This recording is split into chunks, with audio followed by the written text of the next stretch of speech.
Ready. Lovely little mirror. Go on.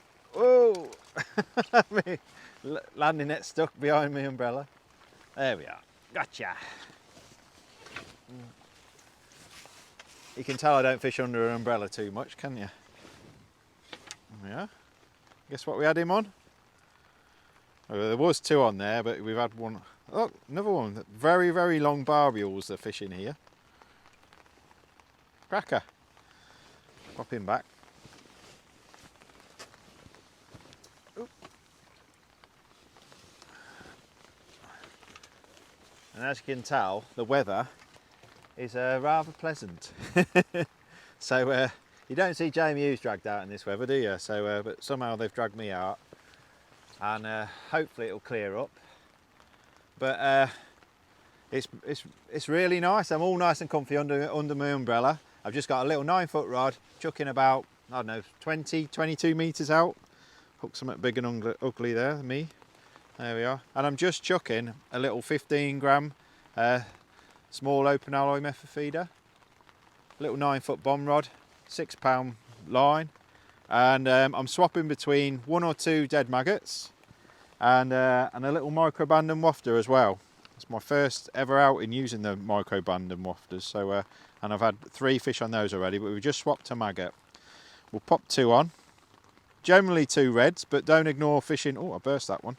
Don't ignore fishing a white maggot as well, a dead white maggot.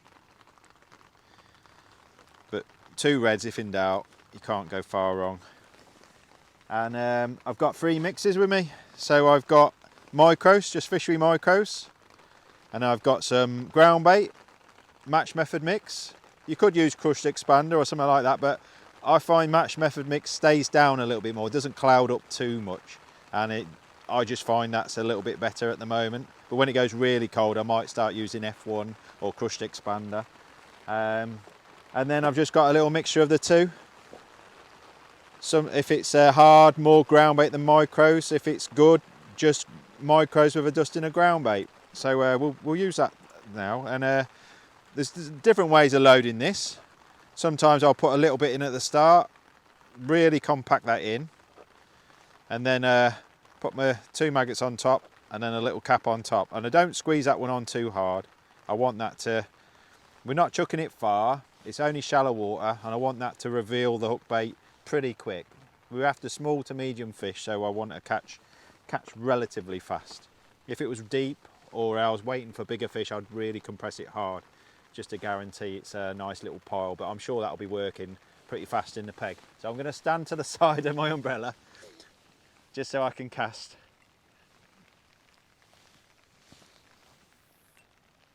Lovely. And I'm just chucking, to start with at least, a couple of feet short of the far bank. It's cold now, it's real cold rain.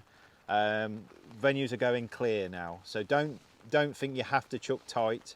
I'll rather start a couple of feet, maybe a metre back, and creep further into shallower water if I have to, or if I'm not getting bites. And when it goes really, really cold, I might find myself dropping, a couple of metres short of the far bank. But start a couple of feet away, and then you can always go tighter if you need to. Depends on the venue. Some of the older venues are really undercut, so on those venues, you probably do have to clip the far bank. But on a newer sort of lake, we're on Heron Lake at Ivy House Lakes today, and it's 3 or 4 years old, and it looks beautiful, but it's not had time to get really undercut tight across, I don't think. So I think where we're chucking today is about right, and it's been going round. We've probably had six or 7 fish already, up to 3 pound. A couple of F1s, mirrors, commons. Lovely venue. But yeah, so we're nice, we're all nice and comfy. So all nice and set up here. I have, most people have this butt rest on the middle leg, but I find it nice and comfy to have it quite high on the front rest. That way I can get on and off my box and move around nice and easily without it getting in the way. But also, when you do cast, and then you hit the clip, and then you can put your rod on the rest, you've gained a turn.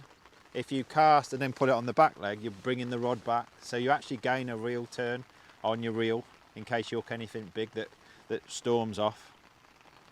So, but we've got a nice little light set up. It's only sort of 20-25 metres, and any sort of venue, summer or winter, I use my 9-foot bomb for that. I know it says bomb rod, but it's brilliant for little method feeders as well, anything up to an ounce or 30 gram. I use it summer or winter. And I've had some really big fish out on it as well. It just bends right through. The beauty of this rod is the fish pop up really, really close. You can cast really accurately short distances. So much more accurate a 9-foot rod than a 10, 11 or 12-foot rod at this sort of range. And it just bends right through. You don't pull out a fish. So, and because it's getting cold, getting wintry, I've got 2 hook lengths that I'm going to swap between today. So straight hooking maggots, I've got a 16 MXC one. These are 4-inch hook lengths, and that's to 014. And at this time of year, I'm more than happy to use 014 or 016 this time of year.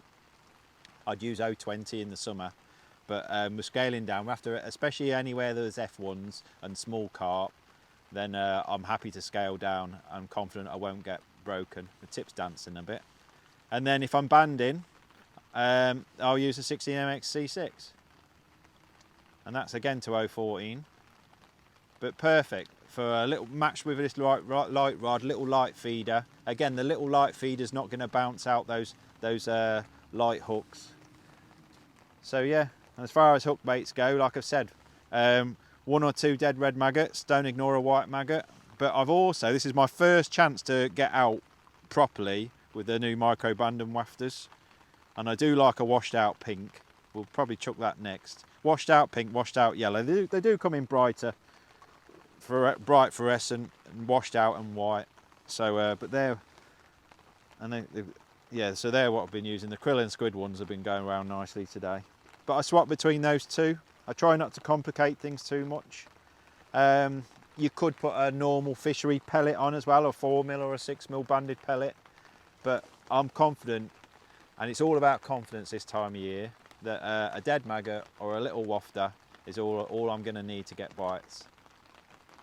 The tip was dancing, so I'm surprised it hasn't gone round. But I'm not going to leave it in long. We're only setting a little trap each time. So, and one fish could easily suck up all that, and you're not ruining your peg by doing that. We can have lots of little casts, 2 to 4 minutes perhaps casts. If it was really cold, it was frost on the ground and white over or whatever, then maybe I'd leave it as long as sort of 8 to 10 minutes. But on a venue like this, there's plenty of fish and there's plenty of activity, so I'm sure they're going to be clearing that out. So it's not gone round, it's danced a couple of times. So I'm going to give it another 30 seconds and then we'll reel it in and have another cast. But the more often we cast, the more we're building the peg up anyway with tiny amounts through that little mini feeder. So, I mean, my favourite feeder this time throughout this. Oh, there we are. They'll be on. It's an absolute classic that. As soon as you turn around, it goes around. But it's beautiful because I'm all locked up. Nothing was never in danger of losing the rod. And we're back in business.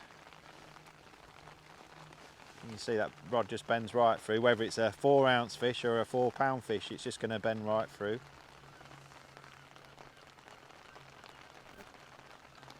Just take your time. So it took a little while for that to go round, but there we are. What we got? The hardest thing now is netting the fish because I've got this umbrella up. I do not like sitting under an umbrella. Another mirror, a bit bigger than the last one. There we are, lovely. Look, let's negotiate the umbrella behind me. Getting bigger. Lovely fish in here. There we are, perfectly hooked. Lovely fish. Let's try a wafter this time.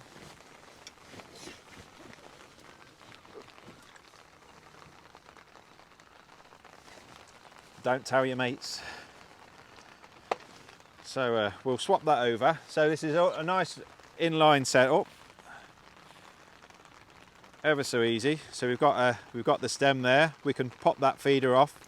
If it was a steeper slope or chucking a little bit further, or a really windy day with loads of wind and undertow, then I'd put the heavier feeder on. But the little 15 gram is ideal today. And when it is hard, the smaller the plop you make, the less likely you are to scare these fish. So I try and fish nice and light, but go the other way, go heavier if conditions are against you, or if it's a really sort of steep slope or something. So we're going to take that hook length off, we'll put it to one side,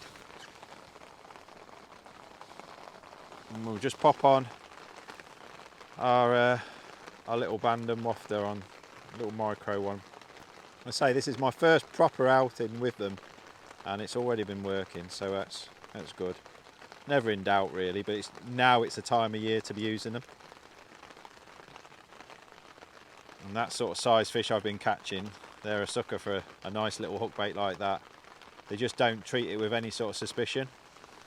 So I quite like using just neat micros with a little wafter. With dead maggots I tend to go down the ground bait route, but with wafters and that I tend to go more down a pellet route. But we can mix and match it. And this time I'm going to pop it right at the bottom of the feeder, make the fish work for it and find it. So no initial layer. And then just a little amount. So that wafter's right at the bottom, and it's surprising how that sometimes gets a more positive, aggressive bite. So that's all we need. Just stand to one side.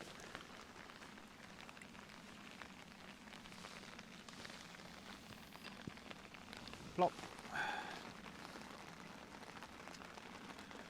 But I actually don't think you have to be mega accurate with this anyway, so because you're only creating a little trap, and every time is just a little pile of bait, so we can cast it around and do all sorts with it. Let's see if that goes round.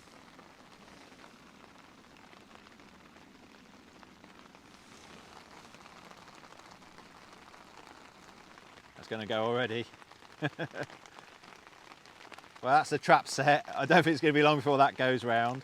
And yeah, hopefully you enjoyed that. Give you some lovely tips and tricks for a nice winter session out of the elements like this. Lovely way of fishing, very, very effective this time of year. So don't forget to like and subscribe, and check out all the other Matrix videos. And yeah, I'll see you on the bank again.